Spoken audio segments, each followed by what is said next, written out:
By the way, most religions in the world, most religions are just spiritual Amazon. That's all they are. It's just a spiritual way of placing orders. It looks like you're being spiritual, but all it is you have a wish list and you want those wishes to be fulfilled, and you're calling it prayer. That's not prayer. That's just your material wishes. And unfortunately, what Muslims have also done is we've reduced this beautiful thing Allah calls dua, and we've reduced it only to worldly wishes. And then we say, Allah is not answering my dua. The most common question I get around the world is, why is Allah not answering my dua?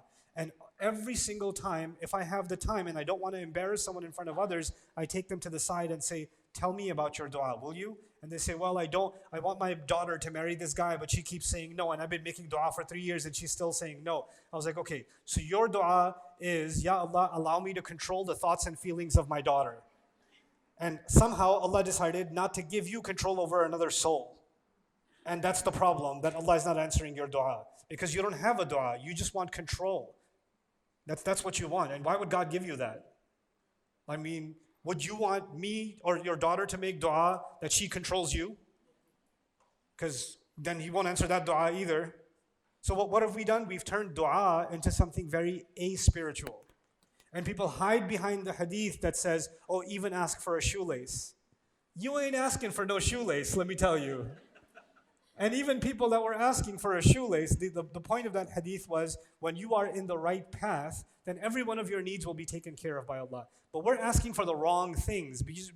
We're just like children that are stubborn. We just want what we want. And then we're like, Allah is not answering my du'as.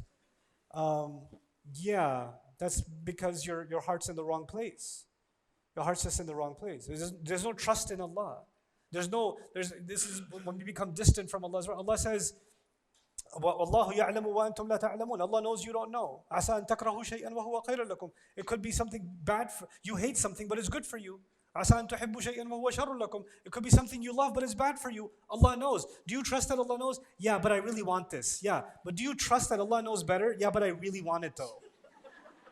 So just tell me an ayah that I can use to get this. You know? So this is us turning our religion into a shopping list. You know? Like other religions. That's what other religions were for. Our religion, we don't come to Allah for our wishes. We come to Allah because He says, before you even came out of your mom, you were given a direction, as-sabil. This is why you're here. Why are you forgetting that? And every other gift we have in life, marriage, children, job, money, health, good things that come in our life, those are like, you know when you're on the road and you stop for a snack and you keep going? Those things, that's all those things are. That's all those things are. You're on a journey, you only stop to refuel and you keep going on that journey, and you stop and you keep going on that journey, and if your car breaks down, you get another car, you keep going on that journey.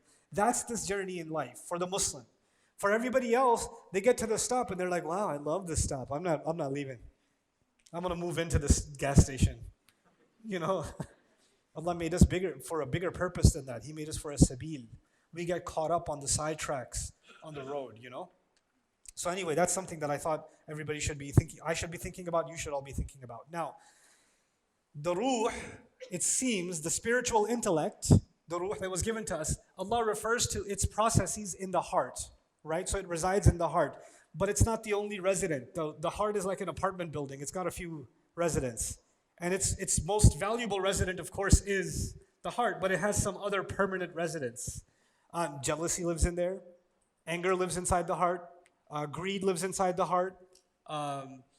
Insecurity lives inside the heart. Selfishness lives inside the heart. Happiness lives inside the heart. Sadness lives inside the heart. Care lives inside the heart. Love lives there's lots of residents inside this heart. There's lots and lots of them. And the ruh is inside the heart.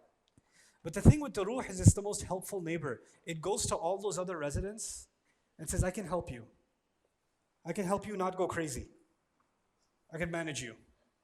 So the ruh is kind of managing all these other wild residents inside. But you know what? Sometimes human beings don't want to listen. Those other neighbors, they don't want to listen to the ruh.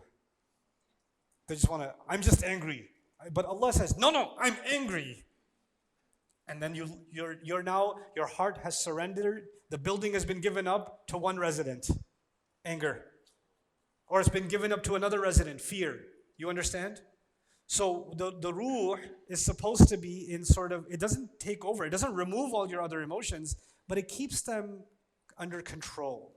It keeps them manageable. You're supposed to have some anger, you're supposed to have some greed, you're supposed to have all of those things at some level, you're supposed to have all of those emotions.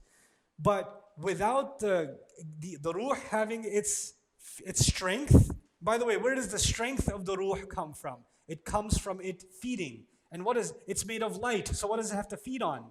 Light, from revelation, from Allah's word. Sign up for Bayyinah TV today and watch this deeper look of Surah Al-Insan plus many existing surahs and future surahs to come.